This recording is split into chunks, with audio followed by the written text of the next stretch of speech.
Run with it. Crush it. Celebrate it. Live and breathe it.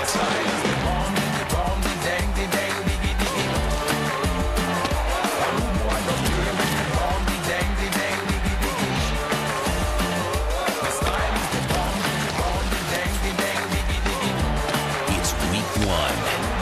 It's the NFL. And it's on Fox.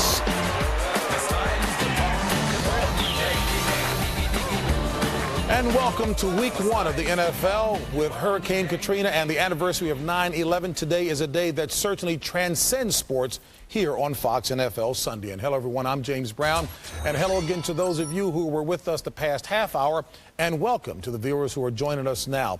Joining me on the set, as always, my partners, Terry Bradshaw, Howie Long, and Jimmy Johnson. And you know what? We finally have a little football to break the malaise, if you will. Feels good, doesn't it? No question about it. Feels good. I'm excited for it. Yeah, that's a good thing. You're talking to the people in Nashville, they talked about the tragedy, but they also talked about football. Yeah, you talked about that last week. You were surprised to hear how much they were looking forward to football. And they did say to me that JB was like a supermodel. He dresses good, and he's always on a diet. And 12 years, 12 diet. And your excuse is? Sorry about that. A shot. Let's bring you up to speed on what's been happening around the country so far. In New York, an emotional ceremony at Ground Zero. Family members read the 2,752 names of those who died on 9/11. As we know, this is the 4th anniversary of the terrorist attacks, something none of us will ever forget. And we'll never forget Hurricane Katrina. After 2 heartbreaking weeks, the New Orleans Saints are in Charlotte today to take on the Carolina Panthers. The Saints will indeed play with heavy hearts, but Jim 46th year of NFL coverage in the 38th season of our pregame show. We welcome you live from our New York studios on the NFL Today, presented by Southwest Airlines. I'm Greg Gumbel, joined by the usual suspects: Dan Marino, Shannon Sharp, Boomer Esiason, and repping the A. Our heartiest congratulations to Dan Marino on his induction in the National Football League Hall of Fame this summer. Congrats, buddy. Congrats. Well deserved. Great feeling, just you think about all the things in your career. It's incredible. And, you see here my son, he gave the acceptance speech there and did a great job. Feeling a civic responsibility, if you will, to go play and play hard for their fans, for their city, and clearly, guys, more than just a football game for them today. Tim, last year, a lot of injuries on this Carolina team, although they came on strong, finishing 6-2 on the last 8 games. Stephen Davis will start today. In your opinion, is this Carolina Panthers team a Super Bowl contender? TB, I think they are. I think you look at how they finished last year with those injuries, and not just injuries, catastrophic. Look for. Start us off. I think the greatest thing about opening week is the optimism, the expectations that go along with that optimism. When you look in Buffalo, Detroit, Baltimore, and Cincinnati, 4 quarterbacks that are all going to be under the gun. 4 quarterbacks that are going to have to live up to the expectations of their fans. I'm going to be watching that story all season long. I think Carson Palmer's got the best chance to come out of the pack. Everybody this offseason tried to find that one player, that significant signing that would give them that boost to put them over the top, a la Terrell Owens with the Philadelphia Eagles. The Indianapolis Colts, they go out, sign Corey Simon to give them that one boost. But I don't think anybody found that one player that's going to put them over the top. But some of these signings definitely can't hurt. There's three teams that are looking to try to get to the next level in the Super Bowl. The Colts, Kansas City, Minnesota. They all went out in free agency and tried to improve their defense, look for their defenses to get a lot better this year. All right, guys, we are starting this season at the very top. The league's best ever wide receiver, Jerry Rice, will join us live. So will Rodney Harrison and Richard Seymour of the Super Bowl champion New England Patriots. Dan will have a conversation with Steelers quarterback Ben Roethlisberger. Ben, a full slate of regional action comes your way at 1 Eastern time. Many of you will see the Jets taking on the Chiefs, the Broncos against the Dolphins, or the Titans battling the Steelers. Others will have the Texans against the Bills or the Bengals taking on the Browns.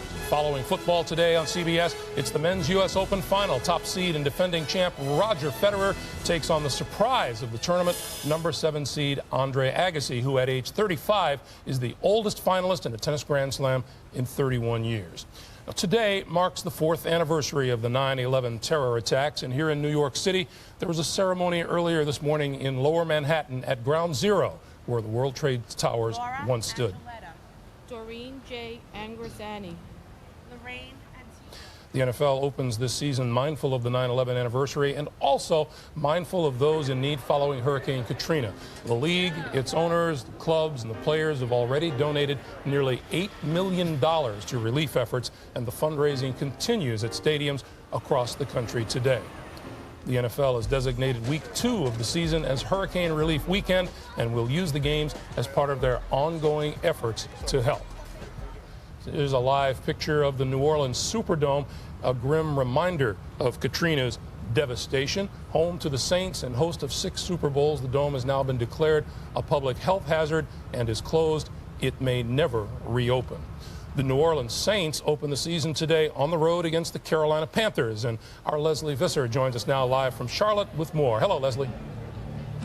Hi, Greg. Hi, guys. Greg, I hope your relatives are safe in New Orleans. As all of you know, it's been a very... Thank you so much, buddy. Well, there's a new rule this season as it relates to the horse collar game for us, and it starts now. Well, as you know, it's been evacuees are all over the country. Some of them are here in Charlotte, staying in the Charlotte Coliseum. And recently, Joe Horn visited with evacuees in Houston.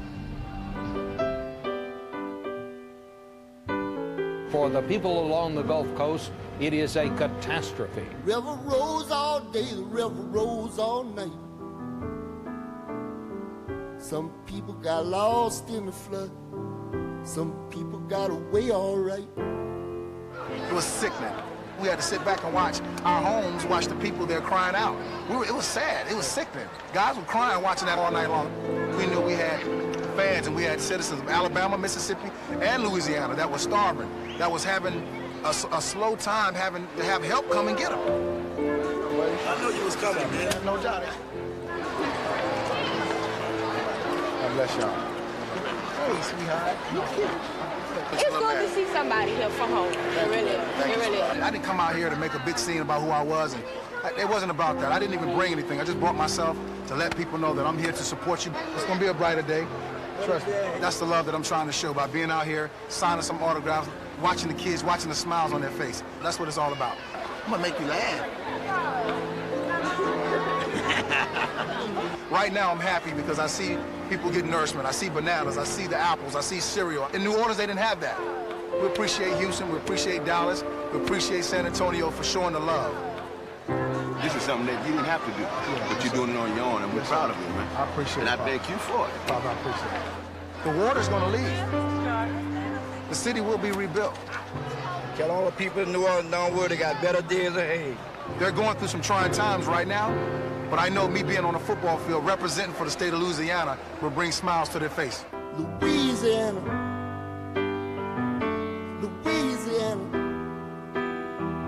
they're trying to wash us away. They're trying to wash us away.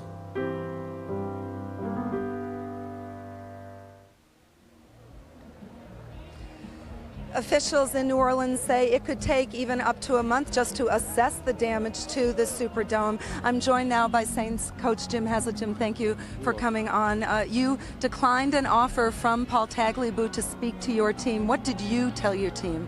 Well, I just told the team basically that this is a great opportunity to show the people down the Gulf Coast of New Orleans that we're behind them and we know what they're going through, and we need to go out there and play hard, and all the problems and the inconveniences we have are nothing compared to what they're going through.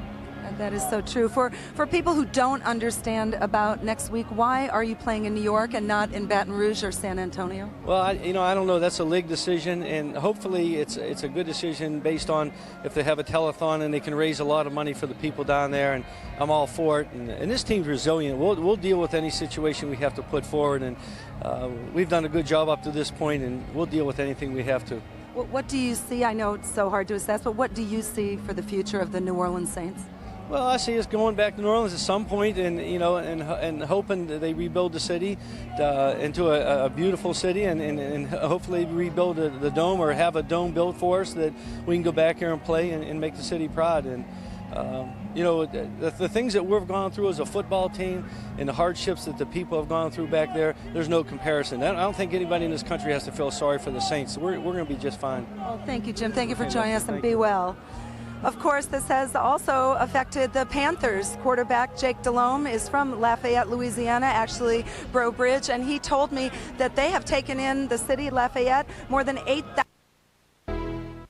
The one and only Ford Fox NFL Sunday is sponsored by Ford F-Series, built Ford tough. By DirecTV, NFL Sunday ticket only from DirecTV. By State Farm, great service, great rates. That's why 40 million drivers trust State Farm. And by Visa, proud sponsor of the NFL. And welcome back to opening day of the one and only Ford Fox NFL Sunday. Well, the man of 1,000 faces, Frank Caliendo, is back with his picks and, of course, his comedy. And I'm sure Terry Bradshaw is thrilled about that. Well, today, Frank gets 2 minutes to cover all of his offseason observations, but he could have used about 60 minutes. Frank? You know, girls, Jillian can't last forever.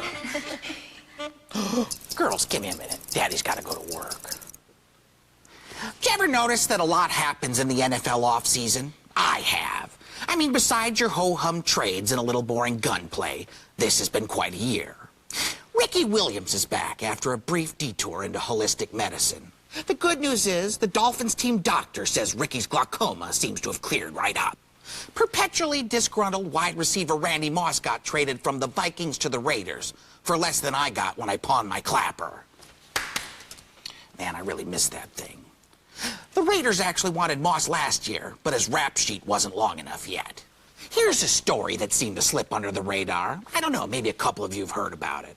Apparently, Terrell Owens wasn't happy with his contract, and he stopped talking to his quarterback. Well, T.O. is now saying he will probably talk to Donovan at some point.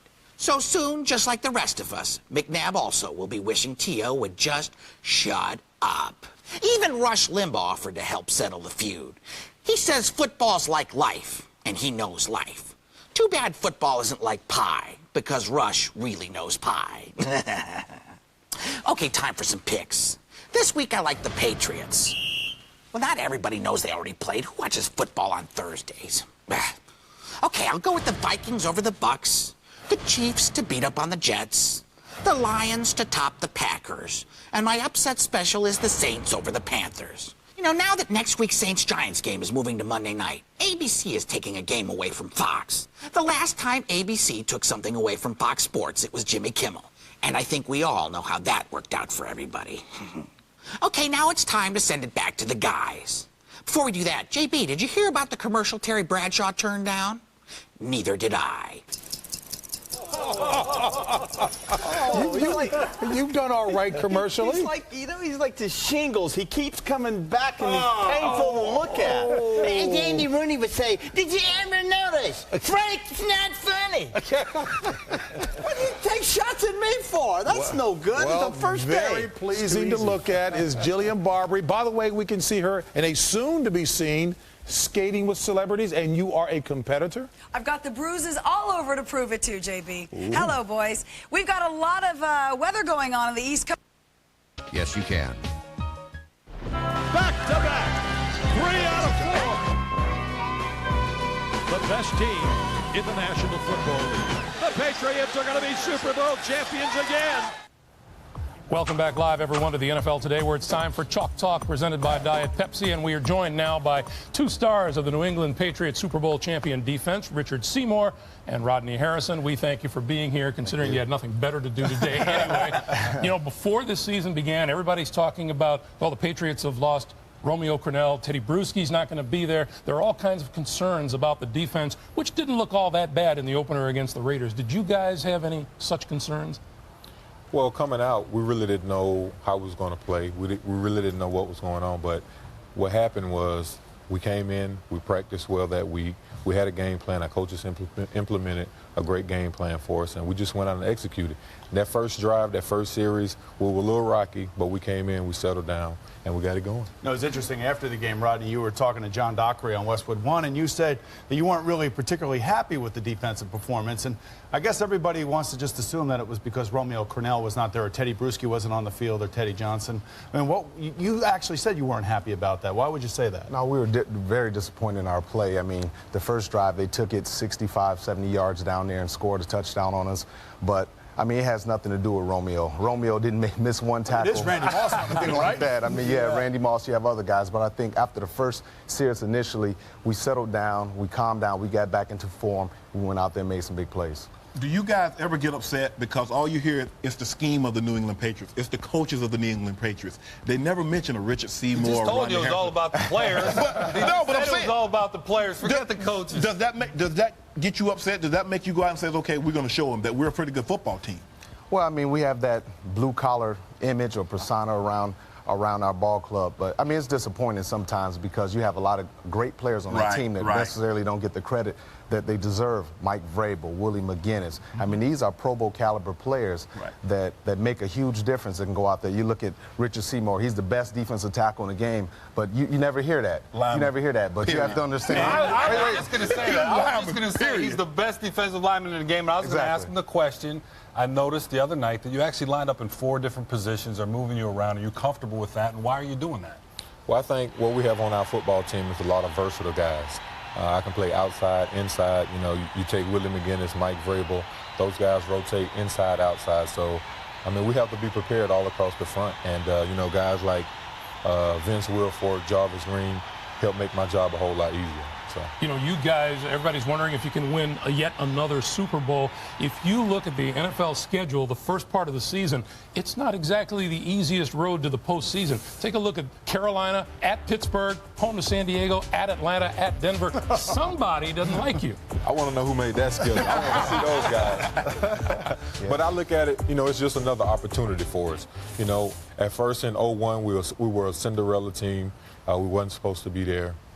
Last year, we won the Super Bowl, and, you know, we won the Super Bowl with Rodney with 2 Super Bowls as well. So I just think it's just another opportunity for us. And I think if anybody can do it, we definitely have the. But you have to look at one thing, too, Greg. You have to look at the fact that history is against us. I mean, no one wants us to win. Everywhere I go, everyone's betting against us. I mean, Carolina, I think they finished up 7-9 last year, but you have so many experts like Dan picking them to go to the Super Bowl this year. I didn't pick anybody yet. You're giving up my By the way, history is on the schedule. You play them right after you play Denver. Yeah, exactly. You know what's interesting, though, is being there Thursday night is watching the banner being unfurled and all the things that were going on around your team. I'm saying there's no way that this team is going to be able to be focused on the game. With, you know, you even had Ozzy Osbourne there for crying out loud, and he remembered every word of his songs. That was more amazing. You don't remember being there, though. You don't remember being there. Well, the whole thing, I think, for them is focus, isn't it? Oh, no question. I mean, we're always so focused, and we have a lot of veteran guys that really help the younger players stay focused and stay humble, and I think that's the thing that we have. And I think Coach Belichick does a great job of really keeping things in perspective for us. And, I mean, we're veteran players. I mean, we've had success. We understand that, but last year was last year. 2003 was 2003. It's a whole new set of rules, and everyone's gunning for us. Well, he didn't pick it, but I will. Don't worry about it. All right, guys. I didn't pick anybody yet. Let's look at the Diet Pepsi candidates for Rookie of the Year. We're spotlighting the 3 running backs selected in the first round. Ronnie Brown of the Dolphins, the Bears, Cedric Benson, Carnell Williams with the Tampa Bay Buccaneers. For more information, log on to NFL.com/Diet Pepsi. Guys, thanks for being here. We enjoy seeing you. Thanks. I haven't made my pick yet. And good luck with the rest of the season. Coming up next, we'll go around the league and break down some of the big games this weekend, including the showdown between Peyton Manning's Colts and that Baltimore Ravens defense, and the powerhouse matchup between the NFC champ Eagles and the Falcons when we continue.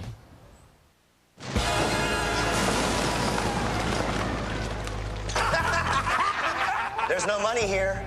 There's no money? No money. Where is it? Somewhere safe. This is the safe. Somewhere safer. Safer? How? Hardware encryption, smart cards. You know, digital security. Who are you? I'm from the help desk. Who are you? Cleaning crew? This place is a mess.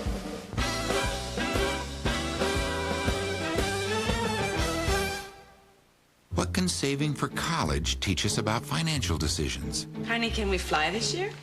Nope. College fund. Hey, guess what? I got a bonus. This is great. College fund. Yeah. I got the scholarship. Plan B. Wherever you are financially, there by a chance encounter with a giving saint. Their engagement rings were gone, and they needed some clothes, and he only had a little bit of money. And The 49ers are memorializing Herron by wearing decals with his number 72 on the back of their helmets and by keeping his locker at their practice facility intact. Thompson. Oh, man, y'all my home team, man. The Saints players just gonna bring that smoke to Carolina. Y'all just get prepared. So you mean to tell me with everything you've gone through, oh, we gonna be all right, baby. You know, football? I can't dwell on the past right now. This is my residence right here. How you doing it? Knowing that this little space right here. Well, right now we just surviving right now. You did. It's all part of surviving, and I just thank God that He blessed us. A simple haircut, man, you know, can lift a whole lot off you, especially if you've been through what we've been through the last couple of days. Not able to have a haircut, or take a bath, or shower, or grab something nice and warm to eat. Haircut be just right. Those people in there are survivors, man. What I do, I just play football, man. I mean, they've been struggling for their lives all for the past couple weeks. Touch me one more time, though you have to go. I remember one person saying, this is all we have. Y'all are all we have. We gonna be with y'all all the way in spirit. I don't care if we there or not. I'm not just playing for myself or my teammates. I'm playing for everybody in the state of Louisiana and in New Orleans. And that is the overall sentiment of a lot of players. They do feel like they're playing for more than just themselves. But boy, I tell you what, they don't feel like the league has been helpful at all. They feel like actually the league has been working to their detriment. I spoke with some players confidentially, and they told me about a meeting that they had with NFLPA Executive Director Gene Upshaw earlier in the week. They voiced their opinions very strongly that they do not want to play games in LSU. They want to play all of their so-called home games in San Antonio. They have to live there. Their families have relocated there. They feel no reason that they should have to go on the road for that. JB, it's one of those situations that the Saints feel they got enough working against them already, and they don't need the league to pile on. Back to you. Pam, hear them loud and clear in that regard. And also in Pam's piece, it was awfully nice to see that the bedrock elements of faith and hope were being rewarded there as well by the Saints. Thank you so much, Pam. All right, folks, so usually we do the 10 yards with TB segment right now. It's two guys having a lot of fun. But today, something a little different and much more important. As most of our viewers know, Terry is from Louisiana. And Terry, I can only imagine how emotionally challenging it was for you to go back to the shelters area. The theme of the show and the piece with Jimmy and, of course, Pam, I follow right along. I am so proud to be from Louisiana.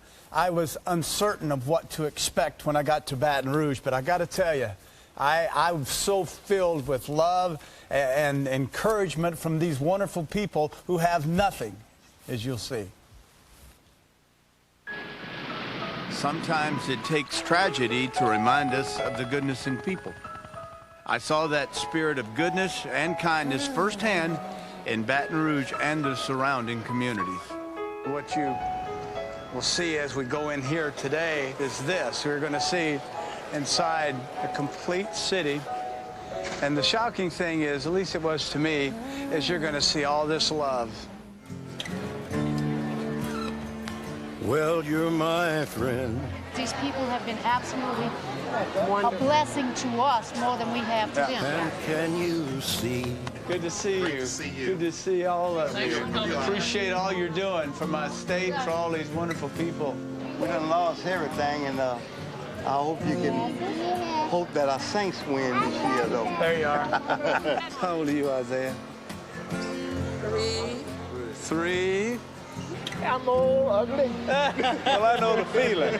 I know. I know. What do y'all hear about your home? Lost. It's gone. Just keep your faith, all right? I will. What is the function of this center now? Well, it originally started off as a special needs shelter. During the disaster part of the event, it converted to a 500-bed acute care hospital. A facility manned by volunteers from all over the country, nurses, doctors, and students lending a helping hand. How you doing, sir? Good to see you. This is our communication center. Right. Everything tries to flow through here. We have a phone bank where they make phone calls, call their loved ones, get connected back up, and hopefully have a success story. When people work together for the common good of mankind, Exactly. Good things come from it. Hey! How you doing, man? How you doing? Hey, man, how you doing? myself. How you doing, sir? Good to see all of you. Howie, I say hello. I'll tell Howie. I'll see him tomorrow. Don't you wish you could sleep this quiet? Look at this. You are the displaced gospel vocalist. Give me a little something. Give you a little something? Got a song? What's the song? I love the Lord. He heard my cry. And he answered. And he answered. I found my son. He found her son. See? Those with faith. Yes. God is good. Yes, he is. Congratulations. Thank you. You bet. All right. We're now joined by Archie Manning from right there in New Orleans, of course, from Mississippi. Archie, welcome. Thank you, Terry. Okay, this past week, Archie, you had an opportunity to go back to your home there in New Orleans. What did you see? Tell us, kind of bring us an updated version. You were there. It's just tough. You know, it's a place where I've lived for 34 years. You guys have spent a lot of time there. It's a great city, and to see it like it is right now, it's really tough. But the toughest part, of course, is people and the questions in everybody's minds and their hearts of what's in the future. You know, what's my house like? What's my future like for the next few months, or even after that? It's been a tough deal. You have two sons, Eli and Peyton, both in the NFL. You've got to be proud of what they did just a week or so ago when they went down there. Well, we really were, Terry. It was heavy on their hearts. I mean, they were calling me 3 and 4 times a day, and they, of course, supposed to be practicing football or getting ready to play a preseason game. But their mind was really on New Orleans and the Mississippi Gulf Coast, and I was proud of what they did so fast. They kind of had a weekend where they wanted to do something, and they got that plane and loaded it up and went down there. And I think going into those 7 or 8 shelters in Baton Rouge, and you saw that, I know it did a lot of good for Peyton and Eli, but I hope it did the people down there a lot of good too. Archie, I don't know if this is even something to worry about now, but so much is being said about the Saints possibly not coming back to New Orleans. Can you even fathom that? The Saints not coming back? Well, you know, I knew that was a possibility, Terry. It's been talked the last couple of years of moving and so forth. But now, with what's happened to our city, and you know what, the Saints are the pulse of our city. And, boy, for them to be taken away now as we try to rebuild everything, I think the Saints could be such a big part of that. I know today, the game in Carolina, if the Saints could go in there, and that's a great team, Carolina, but somehow could get a win in that game, I can't imagine what it would do for the spirit of everyone that follows the team so close. So I think it's been a lot of devastation. I think that would even add to it if somehow we lost our football team over this. Yeah. Okay. Archie, we appreciate your time. Enjoy your family, and hopefully you can get back home soon. Thanks a lot, Terry. Okay. You know, in that piece, I want to thank State Senator Rob Mariano from District 17 and the Iberville Sheriff's Department for helping us today. We're down there, and the overlying theme, of course, is as you go in there expecting one thing, you come out going, my God, what a spirit, what a powerful spirit these wonderful people have. So nice to see people respond to your genuine sincerity as well, too. I mean, it was apparent and palpable, to say the least, TB. I wish I had a guitar. I could play some songs for them. I think they would have liked it. That might have turned it off, though, Terry, without a doubt. All right, why do you want to do that to those folks? We have much more coverage of Hurricane Katrina's impact on the NFL. And coming up, Brett Favre.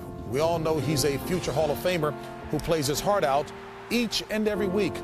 But guess what, folks? Brett's heart is even bigger off the field, and it was evident after Hurricane Katrina ravaged his hometown of Kill, Mississippi. This one's a tough one, and we've lost everything that we knew.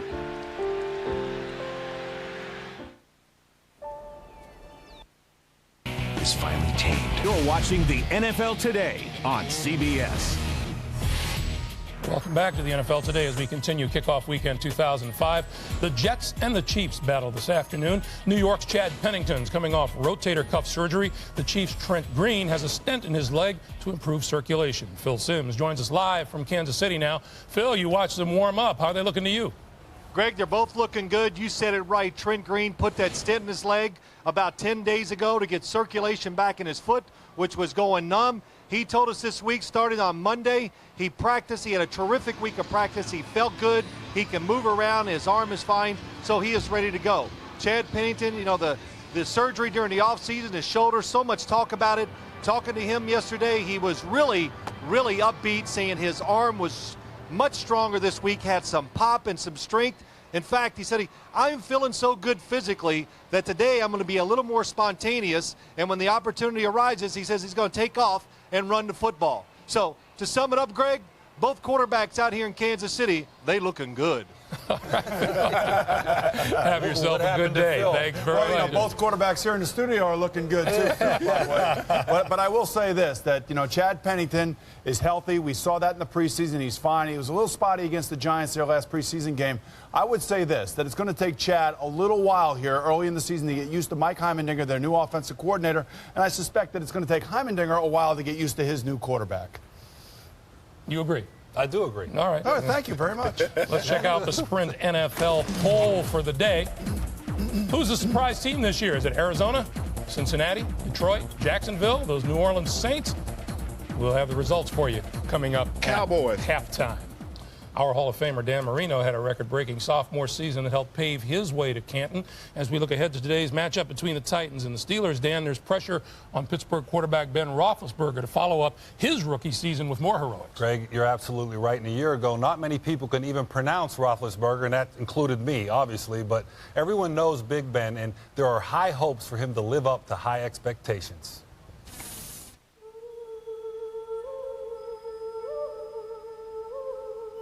Take me through the good, the bad, and ugly of being an NFL star. Now, what's the good?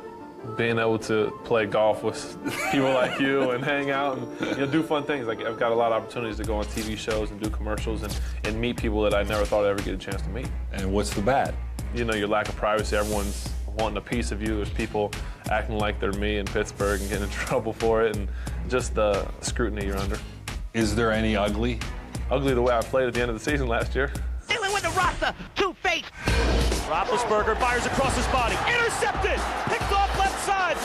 I think fatigue played a part. I think that even after having sat for the last game of the season, I think he sat back and realized how tired he really was. It was probably been better off just to let him keep playing, because I think he really didn't realize that. And I think he just realized, you know, dumping the ball off sometimes is not a bad thing. Okay. You know, it's okay. He's still growing as a player. In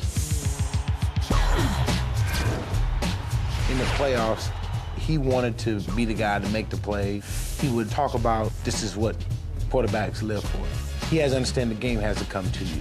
The big thing for me is still not trying to do too much. You know, play within myself, do enough to win the game. Don't try and dominate any game by myself. Rely on the playmakers I have around me. Steelers touchdown! You lost Plexico Burress to free agency. The running backs have been hurt. How do you think it's going to affect you offensively early in the year?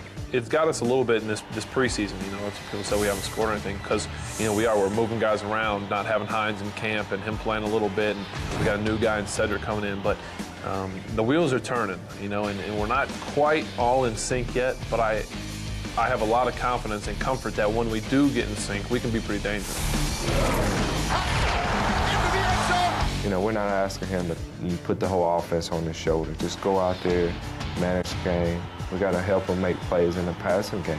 If we do that, then I think we'll have another great year this year. Hey, Ben, beautiful thing about this, it's just football. Last year, he wasn't asked to do an awful lot in terms of the offense. This year, we're going to ask him to do a lot more. Naturally, it's going to be a little bit more pressure on him to perform. Do you believe in the sophomore jinx? No, because I think if you believe in it, you're setting yourself up to fail. You know, I would love to do just like you did, play good the first year, second year, and just keep continuing to be good. Keep on going. I think the biggest thing for Ben right now is just to continue to grow as a player, to play within the system and let the system work. And he's just one little part of it. And if he tries to take too much upon his shoulders, I think then, you know, he's getting away from really what he did a year ago. Well, the move from your first year to your second year as a quarterback can be a tough adjustment for a lot of guys. For me, I think it really came down to confidence and feeling comfortable in your offense. Ben Roethlisberger has an opportunity to have a great second year because of having a good team around him. In '84, when I had a good second year, I had a good team around me. I don't believe he's going to have a sophomore slump. For Ben Roethlisberger, a terrific second year doesn't even have to include the numbers that he put up a year ago. Yeah, but here's the difference. You know, no longer is it going to be explained by it's a rookie mistake, he's not ready, he wasn't ready for the end of the year, he didn't realize the intensity of the game. Now, expectations on him are enormous, and everybody in Pittsburgh thinks that he's the next Terry Bradshaw. And I think today they're going to find out it's not going to be as easy as everybody thinks, because everybody's just kind of putting Tennessee aside and saying that they're not going to be a very good team. I'm telling you, they're going to be a good team, and they're going to play tough today. Tennessee is my upset pick of the day. Wow. They talk about a sophomore slump. I think he started failing some of the classes the last quarter of his freshman year, and he hadn't done a whole lot better in summer school. In order for them to win, he was a rookie of the year, man. Ben Roethlisberger has to play better than what he played the last quarter of the season and the postseason and the preseason. And if he does that, they'll have a great chance, but they're going to rely on the running game today. There's no doubt that there's going to be a lot more pressure on him, especially just drop back, 5-7 steps and make plays, because last year he relied a lot on him play action and either hitting a big play or dumping it off. You see Cowher talked about him growing as a player. If he can continue to do that inside the pocket, he'll have a good year. All right, guys, as we begin the new season, a lot of familiar names have changed places on the sidelines and on the field. IBM NFL Rewind looks at some of the more notable player moves.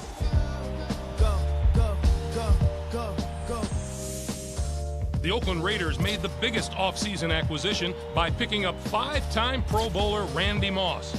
He joins an offense that also welcomes former Jet running back Lamont Jordan. Making a move from the Big Apple to Arizona is former Super Bowl MVP Kurt Warner, who hopes to jumpstart the Cardinals offense. While in Dallas, Drew Bledsoe reunites with Bill Parcells to lead the Cowboys attack. The Giants picked up former Steeler Plexico Burress, who will make for a big target for Eli Manning. In the coaching ranks, Romeo Crennel takes over the reins in Cleveland, Nick Saban hopes to turn Miami around, and Mike Nolan looks to revive the San Francisco 49ers.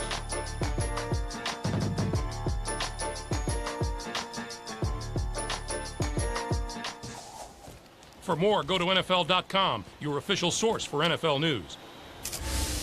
And changes around the league are where we begin today's quick hits.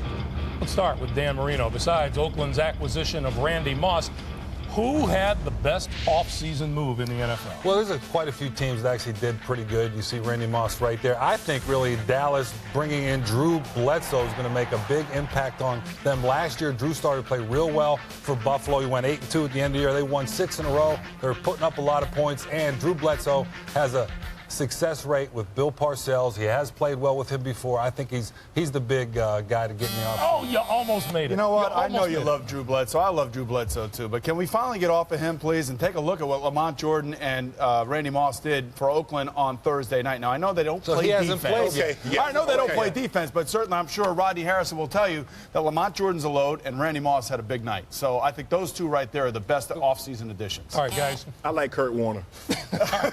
Let's talk. Let's start with Shannon on this one. Which quarterback faces the most pressure to prove himself this year? You know, I would like to say Kyle Bowler, but since he finished 42nd out of 32 starting quarterbacks in fantasy football, I'm going to give you a reprieve on this one. I'm going to have to say Joey Harrington, because they've gone out and got you another receiver as if 2 number ones wasn't enough. They've shored up the running game. Kevin Jones has done a great job running the football. It's either now or never. Either you get it done now or you're never going to get it done. I have to say Kyle Bowler, because they have a Super Bowl team. I know the optimism is high in Detroit, but the Super Bowl players are in Baltimore. There's proven talent there, and if Kyle Bowler can't get it done, look for Anthony Wright to be inserted. They don't have but you picked him to win this. You picked him to win. Today I did. Yes, with Kyle Bowler. Yeah, right, with Kyle Bowler. Yeah, the guy who's ripping right Last year, the Chicago Bears lost quarterback Rex Grossman for most of the season to injury. Now he's out again with a broken ankle suffered in the preseason. Boomer, the Bears blow this by not signing a veteran backup during the offseason? Absolutely. They had a chance to get Kurt Warner. They had a chance to get Jay Fiedler, but Jerry Angelo, their GM, said, look, guys, you're not going to have a chance to be the starter here. You're going to come in as a backup. Wrong thing to say. Now they're going to be faced with Kyle Orton going into Washington today as a rookie. I do not like a rookie against the Washington defense.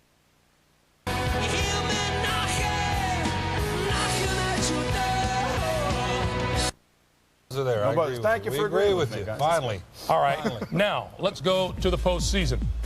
Who is going to the Super Bowl this season? Let's have an idea. You got Super Bowl 40 coming up. You guys give me your Super Bowl picks right now. Go right ahead, Boomer. Well, with the guy standing over my right shoulder, if you think I'm not picking them, you're out of your mind. But I would stick with them anyway because I've been on their bandwagon for about 4 years. He knows that. I don't know about if you know that, Roddy. I'm going to say these guys, the New England Patriots, are going to go up against Michael Vick and the Atlanta Falcons in Detroit. And this guy is going to have the unenviable task of trying to take, down Michael Vick. All right. Super Bowl extra large, Super Bowl 40. I think it's going to be a rematch of Super Bowl 38. The Carolina Panthers takes on the New England Patriots. You guys are scared because they're standing right here. Okay, you got me. I think it's going to be Philly coming in the NFC, and you know what? I don't care if they're here. I'm picking Indy because I think if they can get the home field advantage, they'll have a chance to beat these guys. But I got to be different. No, I do got to give you credit because last year in the AFC Championship game, you picked Pittsburgh to beat them. That's right, I did. Although I was talking about it ahead of time. How about you guys? What do you think? Well, I think it's going to be the team that plays the best throughout the season. That's the team that's come on. I agree with him. I think that's who's going to be there. I think that's the easiest choice coming from the NFC. I think it'll be the Atlanta Falcons. All right, we got about 20 seconds. Right. We got about 20 seconds, and then you can really hit Marino hard. When we come back, he left the game, and now Jerry Rice will join us live. He has one former teammate hoping for a reunion. Machine's got hands. What hands? All day long. Dante Culpepper and the Vikings face off today against the Tampa Bay Buccaneers. Last season, Culpepper was simply terrific, throwing 39 touchdowns and leading the league with more than 4,700 passing yards. Meanwhile, Aaron Brooks and the Saints take on Jake Delhomme and the Panthers. Of course, the Saints will have a lot more than football on their minds today. Some Saints even admitted they want to win today to give their devastated city and fans an emotional lift. As we welcome you back. We heard a sound first. After that, everything went to hell. Fire section coming up, and we start first with the coach Jimmy Johnson. New coaches Mike Nolan in San Francisco, Nick Saban in Miami, and Romeo Crennel in Cleveland. Which will be more successful this year and beyond? Well, I think as far as the immediate future, I think the Dolphins have the best talent. So I think this year they will be the best. For the long haul, I think the NFL may have missed the boat on Charlie Weiss. The way he's coaching right now, he might be the best one of the whole bunch. He jumped over to college. Hey. All right, let's stay with Jimmy to see if he'll deal with this one. The Eagles, Terrell Owens and Donovan McNabb. As a coach, what would you have done differently with the two? Well, first of all, Philadelphia is probably one of the top organizations in the league, and they've been one of the top organizations because they hold a tight line on contracts. And they try to hold a tight line with T.O. and Drew Rosenhaus. I think they should have gone one-on-one early, made some concessions. I know a lot of people don't want to hear that. Made some concessions, given him a few extra dollars in incentives, and prevented this thing because it's all just kind of a hard-headed stubbornness right now. Because it has happened behind the scenes before. Right. Howie, what's the over and under on a T.O. blow-up? Well, it's inevitable, but I think now that T.O. is talking about patching things up with Donovan, it's remarkable how week one rolls around, and now he's talking about patching things up. But I believe it's going to happen, but it will only happen when the Eagles are out of it or the Super Bowl is over. Okay. That's when he blows up. Let me stay with Big Boy. I know you're pretty genuine in your assessment of talent. Has Carolina Panther Julius Peppers surpassed the Ravens' Ray Lewis as the NFL's most dynamic defensive player? Well, I think you only have to look as far as the Ravens locker room to maybe find the most dynamic defensive player in football, and that's Ed Reed. I think Julius Peppers is a glimpse at the future, like Kellen Winslow was at his position, Lawrence Taylor was at his position. Bigger, faster, stronger. He's a freak of nature. Wow, Peppers has more of an impact, though. Yes, you're talking dynamic or dominant. It was hard during the week, just dealing with the media. Every channel that you turned on, they were running highlights of some of my old plays, brought back some memories and all that. It was very emotional. I think, I'm going to deal with it. It's going to be a challenge, but if I can get through today, I'll be all right. Well, you and Joe Montana hooked up for 2 Super Bowl wins in 8 memorable seasons. We talked with Joe. He has a message for you. I still won't believe it, though. And the season is just about to begin. And once they kick off, then I'll believe it, because I know how you can be. You want to go back for more. And I really want to say that all of us appreciate you leaving the game early before breaking George Blanda's record for most years played. But in all honesty, it's been a great pleasure not only playing with you, Jerry, but watching you play over the years. There's none better than you. You know, Jerry, watching you and Joe Montana there, I have a little bone to pick with you. It's been about 16 years now, and I finally got through this with my therapist. You went to Disney World when I was supposed to go to Disney World for Super Bowl 23. How was that trip anyway? It was fantastic. And if I had known you wanted to go, I would have taken you along with me. But that was a great ball game. Yeah, for you it was a great ball game. But I was going to say that had to be one of the most memorable games for you in particular because it was the biggest stage and you were the MVP of the Super Bowl. Yeah, and we won that game on the final drive. Just to be able to go all the way downfield and John Taylor, he caught the ball, but, it just felt just like I caught the ball. It was real special. Okay. Well, we want I appreciate that. I want you to keep in mind, Jerry will be with us the entire day. We have a sad note to pass along to you. Legendary broadcaster Chris Schenkel has passed away. Schenkel covered many great sporting events over his career. One highlight, his call of the 1958 NFL championship game between the Colts and the Giants. Chris Schenkel was 82. Coming up, we'll send you out to your game as the NFL Today is first on the field. Plus, Jessica Simpson and Nick Lachey will be performing America the Beautiful when we continue in just a moment.